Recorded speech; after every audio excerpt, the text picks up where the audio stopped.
Here with the Chin Shore. What's up, Neil? Get your premium package, Greg Hackett. You better hurry up. What's good with you? I'm chilling, man. We in here Monday. You know what it is. A lot to unpack, G. Yeah, let's get to it. Whole lot. You know what I'm on. All right. Gervonta Tank Davis, Yes, 7th round KO over Ryan Garcia. What did you see, Greg? I like what I was seeing from the walkout. He brought Sosa back out with him. I mean, that's the man that started the shit. He went back to the origin of all the bullshit. You know what I'm saying? Then on top of that, y'all ain't peeped the color scheme. The green and purple. You don't get it? No, I don't get the it. Joker. Yeah. Come on. Yeah. He was on his villain shit, heavy. I don't give a fuck if he said that ain't what it was. That's what it meant to me. So, you know what I mean? Coming out first round, Tank composed, kept his composure, kept his distance, picked up the timing of Ryan Garcia. Ryan Garcia definitely, I felt like, won the first round. He showed some good composure too, but he showed a lot of respect for Tank as well. You know what I mean? And Tank showed respect for him as he should, because like I was saying about him being a cat will hurt you. You know what I mean? A cat will fuck you up for real. So we couldn't let him do too much too early. So that's why you saw Tank keeping them hands up high, kept circling the ring, keeping his distance, you know what I mean? Waiting for the right time, which I didn't think was going to happen till about the 4th round or after the 4th round. Actually happened in the 2nd round. Ryan, I don't know if that was the information given to him, but I guess he was asked to press Tank a little more. You know what I mean? Because with him boxing, being a shorter man, I guess they took that as a sign of him like not really wanting to engage. So go ahead and make something happen. Problem was, Ryan being as tall as he is, when he threw the hook, he was a little bit too close. Not a little, a lot. He was too close. And when he threw the hook, he dropped his hand, went around, and made a big old circle. Gave Tank enough room to slide right under, drop that left hand. Shocked him. Ryan, from there, he understood he made a mistake. You know what I mean? Mentally, tried to get back, but really wasn't there for him. 3rd round, I saw Tank listening to Calvin. Calvin said, to me, give him that up and down movement. Touch it to the body, touch it to the head, start working him. So now you see Tank poking to the body with that left hand.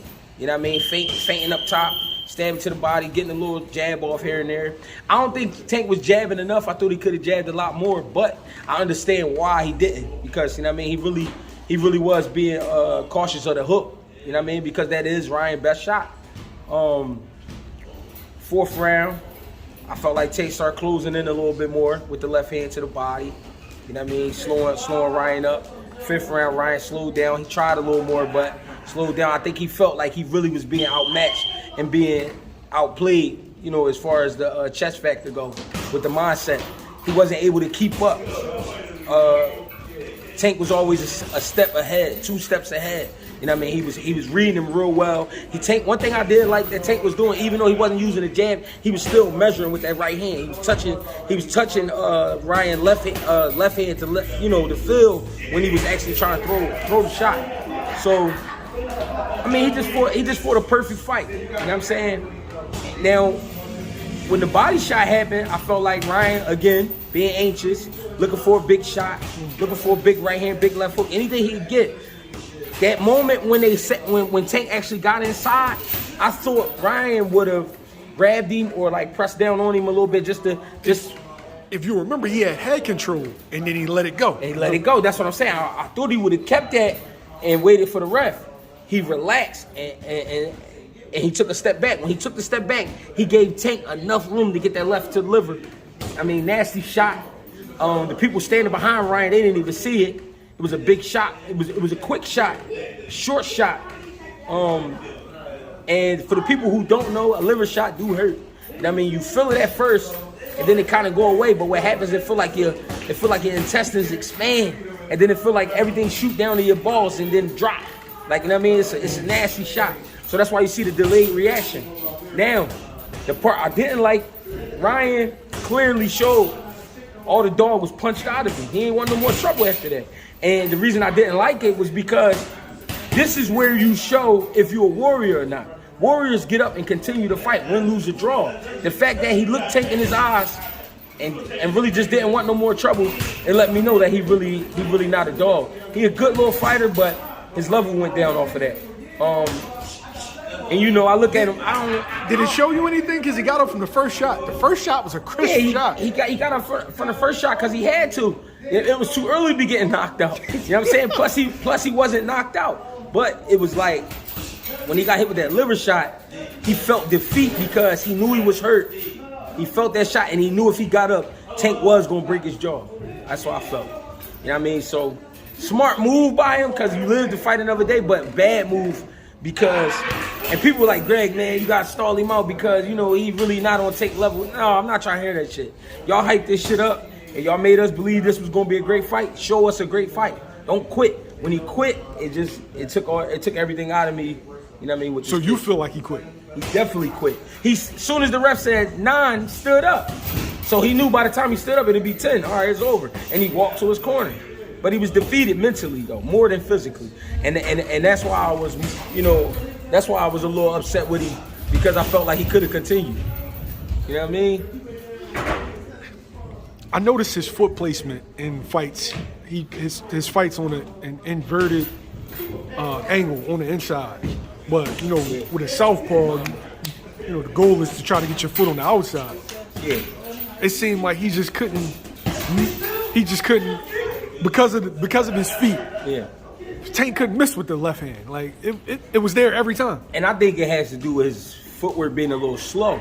You don't always have to have your foot on the outside. You still got shots you can throw. But because Tank know that hook is his favorite shot, and because he got to a point he really was looking for that hook, it just wasn't happening for him. It just wasn't happening. Tank was a lot faster than he thought, you could tell. Tank was a lot smarter than he thought, you could tell.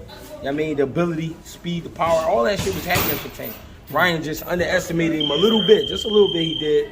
And he got, you know, too fired up at times, tried to go for the big shot. Wasn't happening. Just wasn't happening for him.